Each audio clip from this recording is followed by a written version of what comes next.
మగువల మనసు దోచే అద్భుతమైన రంగులు, సరికొత్త డిజైన్లతో మీ సిరిమల్లె చీరలు. జూనియర్ ఎన్టీఆర్ గారికి బాడీ డబుల్ క్యారెక్టర్ చేసిన ఈశ్వర్ గారు ఈరోజు మనతో పాటు సుమన్ టీవీలో ఉన్నారు. సో ఏంటేంటి సీక్వెన్సెస్ లో ఉన్నారు? కొమరం భీముడు సాంగ్ ఉంది. నా hand shots and all, leg shots and all NTR గారికి మ్యాచ్ చేస్తారు. మీరు రాజమౌళి టీం మీకోసం ఒక 1 month వెయిట్ చేస్తుంది. సో ఫస్ట్ ఎక్స్పీరియన్స్ ఏంటి? రామ్ చరణ్ కి ఫ్రెండ్ గా ఆచార్య చేస్తుంది. జూనియర్ ఎన్టీఆర్ గారితో మాట్లాడారా? సీన్స్ ఎక్స్ప్లెయిన్ చేస్తుంది. మలబార్ గోల్స్ ఉంటాయి కదా, ఇప్పుడు అక్షంతాలు ఇట్లా పెళ్లి అవుతుంటే అక్షంతాలు వేయాలి అట్లా. ఏంటి అబ్జర్వ్ చేశారు జూనియర్ ఎన్టీఆర్ గారిలో? అక్కడ ఏం లైట్ పెట్టాలో కూడా చెప్తున్నారు. లైట్ షాట్ కూడా చెప్పేస్తున్నారు. ఈ express with ice always. So A film లో ఆపర్చునిటీ వచ్చింది? జార్జ్ రెడ్డి చేశాను. హీరోని కొట్టడానికి వెళ్తా ఒక ఐరన్ బాక్స్. జీవన్ సార్ మీ విత్తనం ఫస్ట్. ఐటీలో జాబ్ చేస్తున్నాను. At the same time I work for Amazon. Salary ఎంత పరాణం? ఇల్లు కొనుక్కున్నా రీసెంట్గా, ఒక 1 week బ్యాక్ కారు కొనుక్కున్నా. మీరు వద్దన్న సంబంధాలు automatic. Hi viewers, welcome to Suman TV. చాలామంది సెలబ్రిటీస్లో కొన్ని ఫైటింగ్ సీన్స్లో కానీ కొన్ని సీక్వెన్సెస్లో ఎక్కువగా పైనుంచి లాంగ్ జంప్ చేసేటప్పుడు లేదంటే కొన్ని సీక్వెన్సెస్లో యాక్టర్స్ని ఎక్కువగా ఇబ్బంది పెట్టరు. ఏ మాత్రం అటు ఇటు డిఫరెన్సెస్ వచ్చినా, ఫేస్కి డ్యామేజ్ అయినా, వాళ్ళ బాడీలో ఏదైనా ఫిజికల్గా పార్ట్ ఏదైనా ప్రాబ్లం ఉన్నా కూడా పార్ట్ ఏదైనా ప్రాబ్లం అవుతుందేమో అన్న ఇంటెన్షన్తో డైరెక్టర్స్ కానీ యాక్టర్స్ కానీ కొంత సీక్వెన్సెస్లో కొంచెం కేర్ తీసుకుంటూ ఉంటారు. ఆ ప్లేస్లో యాజ్ ఇట్ ఈజ్ ఆ యాక్టర్కి బాడీ లాంగ్వేజ్కి సరిపడగా కరెక్ట్గా ఉన్న పర్సన్స్ని చాలా చూజీగా దొరుకుతూ ఉంటారు. బట్ వాళ్ళకి యాక్టింగ్ రావాలి, వాళ్ళకి ఒక టాలెంట్ ఉండాలి, వాళ్ళు కూడా అగ్రెసివ్గా చేయగలిగే క్యాపబిలిటీ ఉండాలి. అలాంటి యాక్టర్స్లో మనం చాలా కొంతమందిని మాత్రమే చూస్తుంటాం. బట్ ఈరోజు నాతో పాటు ఉన్న ఈ ఈశ్వర్ మాత్రం మన త్రిబుల్ ఆర్ అనుకోవచ్చు, అండ్ అలానే జెప్టో అండ్ మలబార్. సో ఇలాంటి వీటిలో జూనియర్ ఎన్టీఆర్ గారికి బాడీ డబుల్ క్యారెక్టర్ అయితే చేయడం జరిగింది. సో అతనితో మాట్లాడి చాలా ఇంట్రెస్టింగ్ విషయాలు తెలుసుకుందాం. సో హాయ్ అండి. హాయ్ అండి. Welcome to Suman TV Eshwar గారు. Thank you so much. So ఫైనల్గా ఏంటంటే అమ్మో ఏంటి మా హీరో పైనుంచి ఇంత లాంగ్ జంప్ చేశారా, మా హీరో ఈ సాంగ్లో ఇలా ఉన్నారా అని చెప్పి చాలామంది ఫ్యాన్స్ అనుకుంటూ ఉంటారు, భయపడుతూ ఉంటారు, అమ్మా అని టెన్షన్ పడిపోతూ ఉంటారు కదా చాలా మంది ఫ్యాన్స్ అంతా కూడా. సో బట్ ఆ కొన్ని సిచ్యువేషన్స్లో లేదు ఇక్కడ మన అన్న కాదు, మన అన్న ప్లేస్లో సో బాడీ డబుల్ క్యారెక్టర్ ఒక పర్సన్ చేశారా బాబు అని అనుకుంటూ ఉంటారు. సో ఫైనల్గా మన జూనియర్ ఎన్టీఆర్ గారికి బాడీ డబుల్ క్యారెక్టర్ చేసిన ఈశ్వర్ గారు ఈరోజు మనతో పాటు సుమన్ టీవీలో ఉన్నారు, అంతేనా? అవునండి. సో ఫస్ట్ ఎక్స్పీరియన్స్ ఏంటి అంటే లైక్ త్రిబుల్ ఆర్లోనా లేకపోతే జెప్టో చేయడంలోనా మలబార్గా? నేను ఫస్ట్ వెళ్ళింది ట్రిబుల్ ఆర్కి. వినయ్ అన్న అని చెప్పి ఒక అతను కాల్ చేశాడు నాకు, ఇట్లా షూట్ ఉంది ఈశ్వర్ అని. యాక్చువల్గా నేను ఆ టైంలో రామ్ చరణ్కి ఫ్రెండ్గా ఆచార్య చేస్తున్నాను అనమాట. సో ఆ షూట్లో ఒక అతను చూశాడు, కాస్టింగ్ డైరెక్టర్. నన్ను కాస్టింగ్ డైరెక్టర్ చూసి ఎగ్జాక్ట్లీ ఎన్టీఆర్ గారికి మ్యాచ్ చేస్తారు మీరు, బాడీ డబుల్ కోసం రాజమౌళి టీం మీకోసం ఒక 1 month వెయిట్ చేస్తున్నారు, చాలా తిరుగుతున్నారు వాళ్ళు, నీ ఫోటో ఉంది కానీ వాళ్ళ దగ్గర నీ నంబర్ లేదు, నీకోసం చూస్తున్నారు అంటే. అరే మాకేంటి ఇంత ఈజీగా వచ్చేసింది? మీరు ఫైన్ చేశారు అలా నన్ను. సో వాళ్ళు ఎతికి, ఇప్పుడు అంటే ఇన్స్టాగ్రామ్ అండ్ ఆల్ బూమింగ్ ఉంది కానీ ఆ టైంలో అంత లేదు మనకి. ట్రిపుల్ ఆర్ టైంకి స్టార్టింగ్ స్టేజ్లో ఆ టైంలో. సో ఆ టైంలో మనల్ని 1 month ఎతికారు వాళ్ళు. 1 month ఎతికి మొత్తం మన డీటెయిల్స్ అన్నీ ఫైండ్ చేసి వాళ్ళు పర్టికులర్గా నా కోసమే షూట్ పెట్టుకున్నారు మళ్ళీ. అంటే నేను నా అవైలబిలిటీ చూసి అన్న ఆ టైంలో మళ్ళీ ఇది మీలో ఎవరు కోటేశ్వరుడు ఉంది కదా మనకి తెలుగులో, సో అది చేస్తుండే అనమాట ఆ టైంలో. అండ్ బిగ్ బాస్ సంథింగ్ కూడా ఏదో చేస్తుండే అప్పట్లో, హోస్ట్ చేశారు కదా స్టార్టింగ్లో ఆ టైంలో. సో అది చేస్తున్నారు, దాంట్లో డేట్స్ క్లాష్ అయ్యో మరి లేకపోతే బాడీ డబుల్ అవసరమో ఆ టైంకి మనల్ని కాల్ చేశారు. సో అలా మొదలైంది ప్రయాణం. ఓకే.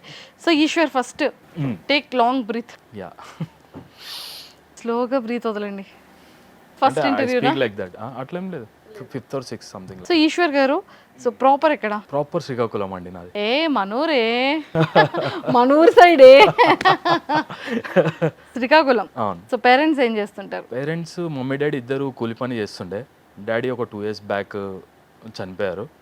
మదర్ ఒక ఉంది, ఇప్పుడు మదర్ హౌస్ వైఫ్. ఒక బ్రదర్ ఉన్నారు, బ్రదరు మనకి ఇంటి దగ్గరే ఉంటారు, అక్కడ శ్రీకాకుళంలో ఉంటారు, అక్కడే వర్క్ చేస్తూ ఉంటారు. అక్కడే చేసుకుంటారు. సో కూలి పని అంటే ఏంటి, పొలం చేస్తారా లేకపోతే ఏమైనా? కూలి పని అంటే ఇదే, ఇప్పుడు ఇసుక, ఇది ఇప్పుడు ఇటుక, ఇవన్నీ మోస్తారు, కన్స్ట్రక్షన్ ఫీల్డ్. అండ్ మా మమ్మీ నన్ను చాలా కష్టపడి చదివించింది. అండ్ నేను గవర్నమెంట్ స్కూల్ చదివా, till 10th class government school చదివా. అక్కడి నుంచి ఇంటర్మీడియట్ నాకు స్కాలర్షిప్ వచ్చింది, ఒక ఫౌండేషన్ నుంచి. ఐ వాజ్ స్కూల్ ఫస్ట్ అనమాట, నాకు స్కాలర్షిప్ వచ్చింది. అక్కడి నుంచి వాళ్ళు నాకు డిగ్రీ దాకా వాళ్ళే పెట్టుకున్నారు. మళ్ళీ నేను సీఏ చేద్దాం అనుకున్నా. సీఏ మళ్ళీ అవ్వదని చెప్పి మిడిల్లో డ్రాప్ చేశా. తర్వాత మళ్ళీ అక్కడి నుంచి నేను ఇది మనది కాదు అని చెప్పి మెల్లమెల్ల యాక్టింగ్ ఫీల్డ్కి వచ్చా. అంటే మనం అంటే అందరిలాగా ఉండలేము, కొంచెం యూనిక్గా డిఫరెంట్ ఉండాలి అని చెప్పి ఈ ఫీల్డ్ చూస్ చేసుకున్నాను. సో కాదు అంటే అసలు శ్రీకాకుళం అబ్బాయిలా ఎక్కడ ఏం కనిపించకుండా చాలా జాగ్రత్తగా స్లాంగ్ని ఇక్కడ స్లాంగ్లో మార్చుకొని మేనేజ్ చేస్తున్నారా? లేదు, అంటే నేను చిన్నప్పటి నుంచి ఇక్కడే ఉన్నా. అంటే నా స్టడీస్ అండ్ ఆల్ ఎవ్రీథింగ్ ఇక్కడే అనమాట. సో దానివల్ల అది వస్తుంది, నాకు స్లాంగ్ అయితే వస్తుంది, కానీ అక్కడికి వెళ్తే వస్తుంది మళ్ళీ. ఇక్కడైతే నాకు అది మాట్లాడలేను అసలు. Oh fine, super. So after education తర్వాత హైదరాబాద్ వచ్చారు. ఇండస్ట్రీకి వచ్చి ఎన్ని ఇయర్స్ అవుతుంది? ఇండస్ట్రీ ఇట్స్ లైక్ 8-9 years అయిపోయిందండి. యా, కనిపించలేదు అంతే సరిగ్గా, కానీ 8-9 years అయిపోయింది. Okay okay. సో అయితే ఫస్ట్ ఏ ఫిలింలో ఆపర్చునిటీ వచ్చింది? ఫస్ట్ జార్జ్ రెడ్డి చేశా అండి నేను. జార్జ్ రెడ్డిలో జార్జ్ రెడ్డిలో ఏ క్యారెక్టర్? ఇది కాలేజ్ సీక్వెన్స్ ఉంటుంది కదా, హీరోని కొట్టడానికి వెళ్తా ఒక ఐరన్ బాక్స్తో నేను. సో చాలా క్లోజ్ తీసుకెళ్తా, హీరో కూడా భయపడతాడు ఆ సీన్కి. యాక్చువల్గా ఆ సీన్స్ కూడా ఎక్స్టెండ్ అవ్వాలి, 2-3 scenes ఉంటాయి, మంచిగా డైలాగ్స్ అండ్ ఆల్ ఉంటాయి, కానీ అంత ఇంకా పెంచుతాను నా జీవన్ సార్ మీ విత్తనం ఫస్ట్. ఓకే, జీవన్ అన్న చాలా ఎంకరేజ్ చేశారు ఆ టైంలో అయితే. సో అలా మొదలైంది George Reddy. So George Reddy తర్వాత కుతపోరుడు చేసా. అన్వేష్ ఐడియా ఉండొచ్చు మీకు, అన్వేష్ మైకేల్. ఏంటండి మొత్తం అంతా కూడా ఏంటి ఇదంతా, ఎటు చూసినా ఇటే బ్యాచ్ తిరుగుతుంది. ఓకే, సో అన్వేష్ అసలు కొత్త పోరడు అనేది అసలు ఏమన్నా రెస్పాన్స్ వచ్చింది కదా. Next level. I think first ఓటీటీలో ఆహాకి మనం ఫస్ట్ ఆహా కూడా వచ్చిన దాంట్లో ఫస్ట్ ఓటీటీలో ఫస్ట్ సిరీస్ కొత్త పోరడు. కోవిడ్ టైంలో చించి పడేశారు అది కూడా. అందులో ఏ క్యారెక్టర్? నేను ప్రొడ్యూసర్ సన్ ఉంటా నేను. అంటే ఇట్లా అరగెన్స్ ఉండి ఇట్లా చాలా ఉంటారు ఆ క్యారెక్టర్. Not like that. అంటే నాకే హీరో క్యారెక్టర్ ఇవ్వాలి అని చెప్పి ఇట్లా గొడవ పడుతుంటా అనమాట. I feel like A hero అనమాట. నేను ప్రొడ్యూసర్ కొడుకుని నేను తోపుతూరు అన్నట్టు ఉంటుంది ఇట్లా. సో కొత్త పోరుడులో ఆ క్యారెక్టర్ చేశారు. Yeah super. నెక్స్ట్ తర్వాత ఇది ఆచార్య చేశారు రామ్ చరణ్ గారితో. రామ్ చరణ్ గారికి ఫ్రెండ్ చేశాను నేను. యాక్చువల్గా ఒక పెద్ద సీక్వెన్స్ ఉండే మన ఫైట్ ఉంటుంది రామ్ చరణ్ గారితో. అది ఎడిటింగ్లో పోయింది, కానీ కనిపిస్తాం సినిమాలో అయితే, అక్కడక్కడ ఉంటాం, రామ్ చరణ్ గారు పక్కనే ఉంటాం. అది చేసా. తర్వాత పులిమేక అని చెప్పి లావణ్య త్రిపాఠి గారితో చేసా. అది తర్వాత అది కూడా మంచిగా G5కి తీసుకున్నా, ఓటీటీ అయింది కదా పులిమేక. ఇంకోటి భీమా చేసా గోపిచంద్ గారితో, మన ప్రభాస్ అన్న ఫ్రెండ్. అది కూడా భీమా నాకు డైరెక్ట్ గోపిచంద్ అన్నతో డైలాగ్స్ ఉంటాయి, జస్ట్ డ్యూరేషన్ తక్కువ ఉంటుంది కానీ డైరెక్ట్ సీన్ ఉంటుంది, బాగుంటుంది అదొకటి.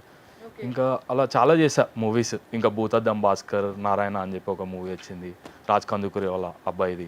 అట్లా ఇక చేస్తూనే ఉన్నా, చాలా చేస్తాను. సో ఈ ఫిలిమ్స్ అన్ని చేస్తూ ఐటీలో జాబ్ చేస్తున్నా. At the same time I work for అమెజాన్లో still working? Yeah, still working.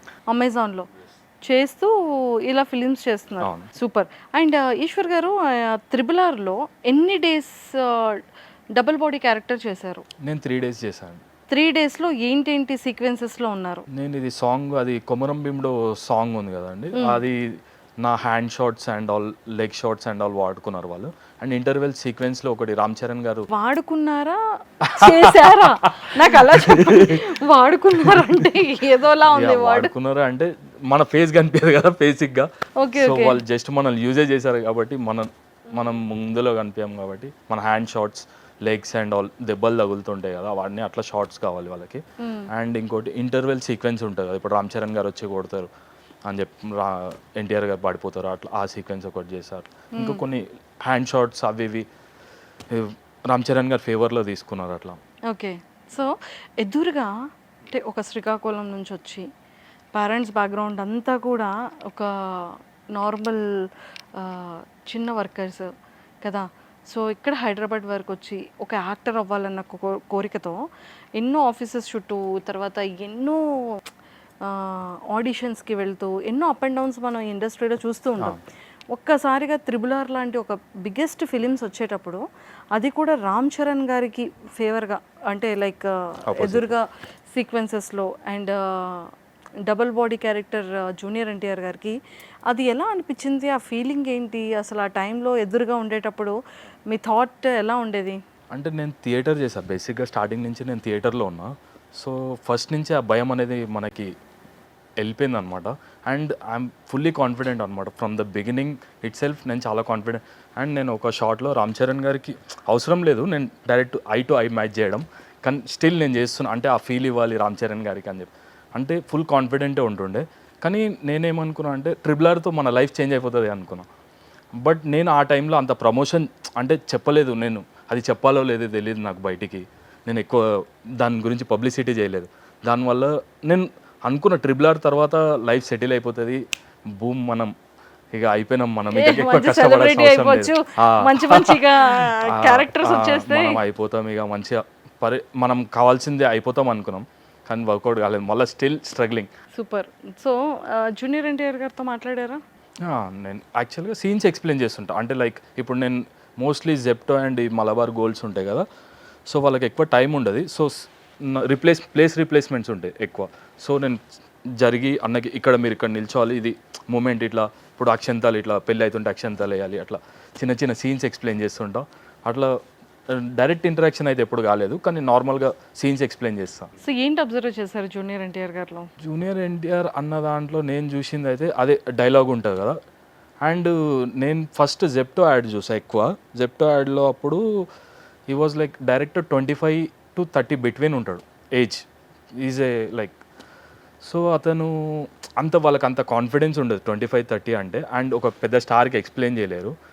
Junior NTR గారు ఏమంటే అక్కడ ఏం లైట్ పెట్టాలో కూడా చెప్తున్నారు, and at the same time అది ఎంత పడుతుంది, ఎక్కడ పడుతుంది, అండ్ ఆ ఎక్స్ప్రెషన్ అండ్ ఆల్ 1-2 షార్ట్స్ తర్వాత వాళ్ళు ఎట్లా తీసుకున్నారంటే అన్న చేసేసుకుంటాడు, మనం చెప్పాల్సిన అవసరం లేదు, జస్ట్ సీన్ చెప్తుండే వదిలేస్తుండే, అన్న చేసేసుకుంటుండే. లైట్ షాట్ కూడా చెప్పేస్తున్నారు. అండ్ అంటే he has very good amount of knowledge in everything అనమాట, లైట్, కెమెరా, ఎక్కడ చూడాలి ఏంది అనేది ఎవ్రీథింగ్. ఈ got good knowledge, technical knowledge కూడా ఉండాలి. బేసిక్గా ఇప్పుడు ఏమవుతుంది అంటే చాలా మందికి తెలియదు ఏమంటే కెమెరాని కూడా చూడరు ఎవరు, సో అటు చూడడం ఇటు, సో అది చాలా కొంతమందికే తెలుస్తుంది. అండ్ వాయిస్ ఎంత ఇవ్వాలి, ఎంత తక్కువ చేయాలి, చాలా తక్కువ మందికి తెలుస్తుంది. దాంట్లో ఒక మన ఎన్టీఆర్ అన్నకి చాలా అన్నీ అది తెలుసు ఎంత, అండ్ ఈ express with ice always. And మనకు యాక్టింగ్లో చెప్పేది ఏంటి అంటే, అండ్ రాజమౌళి దగ్గర చూసాను నేను ఇది, నేను రామ్ చరణ్ గారికి ఎక్స్ప్లెయిన్ చేస్తున్నప్పుడే, ఈ రాజమౌళి గారు ఎలా అంటే ఆ ఎమోషన్ నీకు వచ్చేదాకా దట్టు అది ఐస్లో కనిపించాలి, నీకు కంప్లీట్గా ఐస్లో కనిపించేదాకా నేను వదిలేరాసు షార్ట్ దాకా, అది పర్ఫెక్ట్గా వస్తేనే అప్పటిదాకా దాన్ని తీసుకెళ్ళి అది చూపించగల యాక్టర్ మన దగ్గర ఉన్నారంటే ఎన్టీఆర్ గారు. సూపర్. అండ్ రామ్ చరణ్ గారితో మాట్లాడారా? రామ్ చరణ్ ఇస్ వెరీ, అంటే నేను ఆచార్య 14 days చేశాను యాక్చువల్గా, ఎవ్రీడే వెళ్తుండే మాట్లాడుతుంది చాలా మంచిగా. అండ్ ఫైట్ సీక్వెన్స్లో నేను కింద పడినప్పుడు కూడా ప్రతిసారి అడుగుతుండే ఈశ్వర్ ఆర్ యూ ఓకే అని చెప్పి రామ్ చరణ్. అండ్ నాకు RRRలో కలిసినప్పుడు కూడా గుడ్ మార్నింగ్ అని విష్ చేస్తుండే, మంచిగా మాట్లాడు, చాలా అట్లా మంచి ర్యాప్. సో వీళ్ళిద్దరు చాలా ఫన్గా ఉంటారు సెట్స్లో అని విన్నాను. అవును, అది అంటే నేను చూడలేదు, అంటే నేను ఇప్పుడు అబద్ధం చెప్పలేను దానికి, నేను చూసా making videos and all, but నేను డైరెక్ట్గా చూసింది అంటే ఇప్పుడు నేను ఎన్టీఆర్ అన్న లేకపోతేనే నేను షూట్లో ఉంటాను, సో నేను ఉంటాను కాబట్టి వాళ్ళిద్దరిని ఎప్పుడు నేను అలా చూడలేదు. సూపర్. అండ్ ఈ జెప్టోలో కానీ ఆచార్యలో కానీ ఇద్దరితో వర్క్ చేశారు కాబట్టి వాళ్ళిద్దరి నేచర్స్ అండ్ బిహేవియర్స్ ఎలా ఉంటాయి ఆన్ సెట్స్లో? రామ్ చరణ్ గారు కానివ్వచ్చు అండ్ జూనియర్ ఎన్టీఆర్ గారు. రామ్ చరణ్ అయితే చాలా రాయల్గా ఉంటాడు, అంటే ఈ maintains that dignity, that character, అంటే ఒక లెవెల్ మెయింటైన్ చేస్తారు ఆయన అసలు కింద దిగడం అనేది ఉండదు, పైకి వెళ్ళడం ఉండదు, ఎంత మాట్లాడాలి ఎంత చేయాలి అని పీపుల్ తోటి సెటిల్గా పర్ఫెక్ట్ ఉంటారు. అండ్ ఎన్టీఆర్ ఈజ్ లైక్, అంటే నేను చూసిన దాన్ని బట్టి వర్క్ యాడ్స్లో చూసాను నేను, దాన్ని 8 hours ఉంటుంది, ఎక్కువ టైం ఉండదు కాబట్టి ఫాస్ట్గా వర్క్ చేసుకొని మళ్ళీ క్యారవాన్కి వెళ్ళిపోయి మళ్ళీ షార్ట్ అంటే వస్తారు, మళ్ళీ షార్ట్ చేసుకుంటారు, మళ్ళీ క్యారవాన్కి వెళ్ళిపోతారు, ఫాస్ట్ ఉంటుంది, అలా ఉంటుంది. సో మొత్తానికి చాలా సెటిల్డ్ ఉంటారు అనమాట. ఏంటి మళ్ళీ టక్మని ఒక తారలాగా మన విజయ్ దేవరకొండ అండ్ రష్మిక గారు మ్యారేజ్లో కనిపించారు. సో అంటే వాళ్ళతో ఏవైనా అటాచ్మెంట్ ఉండిందా, లేకపోతే ఏమైనా ఫిలిమ్స్లో చేశారా? సో వాళ్ళ మ్యారేజ్కి వెళ్ళడానికి గల రీజన్స్ ఏంటి తెలుసుకోవచ్చా? ఆనంద్ దేవరకొండ నాతో నేర్చుకున్నాడు యాక్టింగ్ స్కూల్లో, వినయ్ వర్మ అని చెప్పి సూత్రధార్ అని చెప్పి మనకి హిమాయత్ నగర్లో ఉంది, one of the best institute in all over Hyderabad అది. సో తను నేను ఒకటే బ్యాచ్, మేమందరం ఒకటే దగ్గర నేర్చుకున్నాం. వాళ్ళది రౌడీ లాంచ్ అయినప్పుడు కూడా నన్ను ఆనంద్ ఇన్వైట్ చేశాడు, వెళ్ళా, మళ్ళీ మొన్న కూడా ఇన్వైట్ చేశాడు. సో విజయ్ కూడా, నేను విజయ్ని అప్పుడు రౌడీ లాంచ్ అప్పుడు కూడా కలిసినప్పుడు he was like, I told him that I passed out from the same institute that where you passed out, Sutradhar అని చెప్పి ఇట్లా చెప్పాను అనమాట.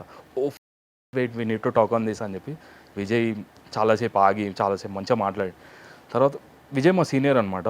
సో మేము ఆయనను అడ్మైర్ చేస్తాం, ఆయన పర్సనాలిటీ అండ్ ఆల్ ఎవ్రీథింగ్ ఈ carries well. So Naga Chaitanya గారు అండ్ శోభిత గారి మ్యారేజ్ లో కూడా ఉన్నారు కదా.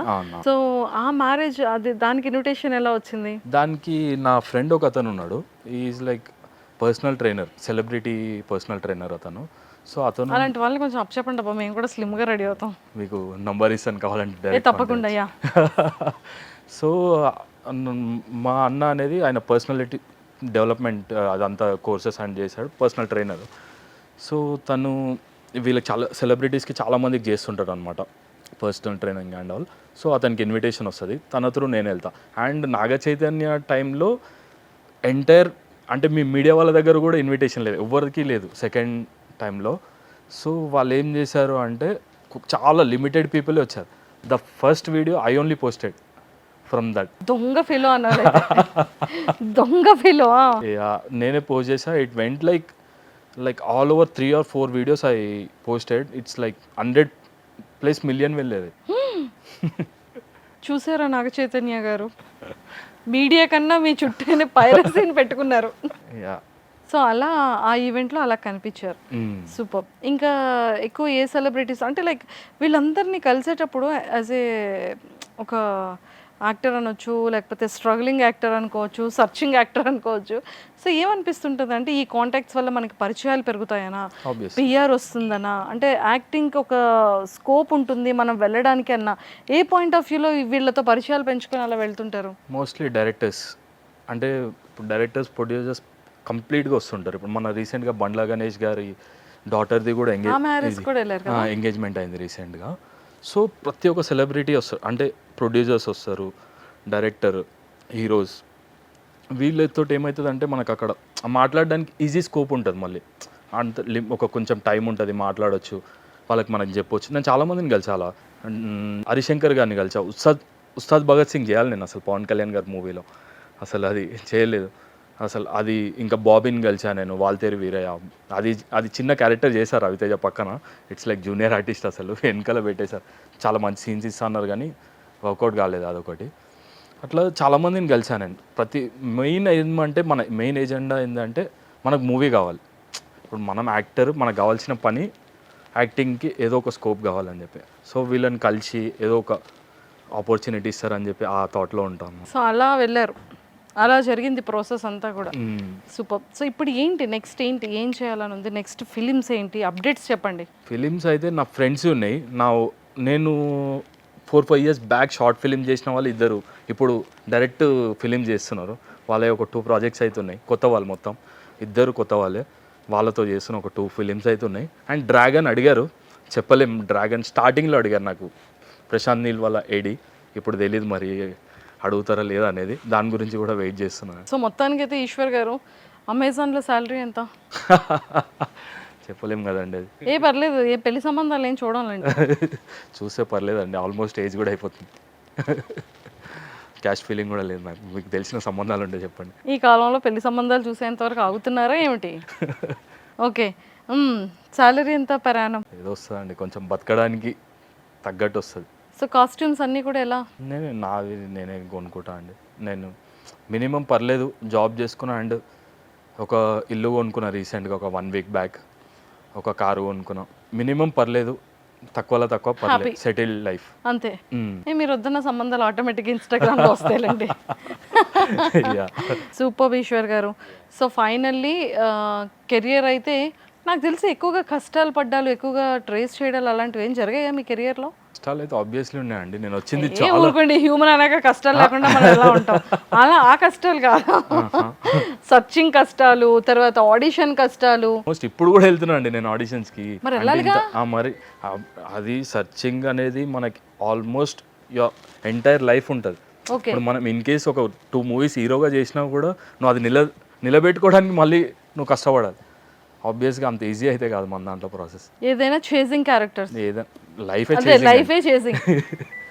సో మొత్తానికైతే కెరియర్ని ఈ విధంగా బిల్డ్ చేసుకుంటున్నారు కదా. సో మీ ఫేవరెట్ యాక్టర్ ఎవరు ఇంతకీ? అంటే చాలామంది యాక్టర్స్ని చూశారు, వర్క్ చేశారు కలిసి. సో మీకు ఇష్టమైన యాక్టర్ ఎవరు? మన తెలుగులో అంటే ప్రభాస్ అన్న అనిపిస్తుంది నాకు. హిందీ ఐ లైక్ రణబీర్ అంటే కపూర్. ప్రభాస్ అన్న అని అనిపిస్తుందా? ప్రభాస్ ప్రభాస్ అన్ననే. Okay. And Hindi Ranbir Kapoor. Animal చూసి యానిమల్ అని కాదు, ఈజ్ లైక్ వెరీ, అంటే అతను ప్రీవియస్ మూవీస్ కూడా చూస్తే barfi, rock star, different characters చేస్తారు. మన తెలుగులో ఏమంటే ఒక కమర్షియల్ ఫార్మాటే ఉంటుంది, ఒకే టైప్ ఆఫ్ క్యారెక్టర్స్ ఉంటాయి, ఒకటే చేస్తారు. సో వాళ్ళు ఏం చేస్తారంటే హండ్రెడ్స్ ఆఫ్ క్యారెక్టర్స్ ట్రై చేస్తారు and they show the difference also in characters. మన దగ్గర చాలా తక్కువ ఉంటుంది అది, మన దగ్గర కమర్షియలిజం ఎక్కువ ఉంటుంది. Okay done. ఇది ఒక 2 డైలాగ్స్ ఏమైనా చెప్పండి మీరు చేసే ఫిలిమ్స్లో కానీ, ప్రభాస్ గారి ఇది కానీ ఏదైనా. కట్అవుట్ చూసి కొన్ని నమ్మేయాలి డ్యూడ్. Okay dude. నేను 2 అడిగానండి. అది ఆలోచిస్తున్నాను ఇంకా. అంటే ఇప్పుడు ఇమీడియట్గా ప్రిపేర్ అయితే రాలేదు కదా మనం, ప్రభాస్ అండ్ ఆల్. థియేటర్ చేశాను. నా డైలాగ్స్ అంటే నేను ఒరిజినల్గా మేము సినిమా థియేటర్ చేసిన వాళ్ళ దగ్గర ఒరిజినాలిటీ ఉంటుందండి. ఫస్ట్ థింగ్ చాలామందికి తెలియంది ఏంటి అంటే థియేటర్ చేసిన వాళ్ళు ఒకళ్ళని ఎప్పుడు రెప్లికేట్ చేద్దామని చూడ. అండ్ నేను రెప్లికేట్ చేస్తున్నా జూనియర్ ఎన్టీఆర్ గారిని, అది వేరే విషయం. కానీ అంటే వేరే వాళ్ళ ఉండాలి, వేరే వాళ్ళ బాడీ లాంగ్వేజ్ ఉండాలి అనేది ఎప్పుడు ఉండదు. ఒరిజినాలిటీ అనేది మెయింటైన్ చేస్తారు కంపల్సరీ. నేను ఆడిషన్కి వెళ్ళినా కూడా నా ఓన్ డైలాగ్స్, నేను ప్రిపేర్ అయింది, నేను చూసిందో, నేను నా రియల్ లైఫ్ లేదని ఎక్స్పీరియన్స్ చేసిందే చెప్తా తప్ప నేను ఒక ఫిలిం డైలాగ్ అనేది ఎప్పుడు చెప్పలేను. అంతే. సో కాదు అంటే లైక్ ఒక యాక్టర్కి బాడీ అనేది ఇలానే ఉండాలి, తను ఇలా మెయింటైన్ చేయాలి అని ఏమైనా ఉంటుందా? అట్లేం లేదు. ఇప్పుడు అట్లా అంటే ఇప్పుడు మన దగ్గర తమిళ్లో విజయ్ సేతుపతి ఉన్నారు. ఇప్పుడు మనకి అతని బాడీ మొత్తం ఆయనకి నచ్చినట్టు తింటాడు, కొంచెం చబ్బి ఉంటాడు, కానీ is a super star there. అట్లనే ఏముండదు అండి, నీ క్యారెక్టర్ని బట్టి ఉంటుంది.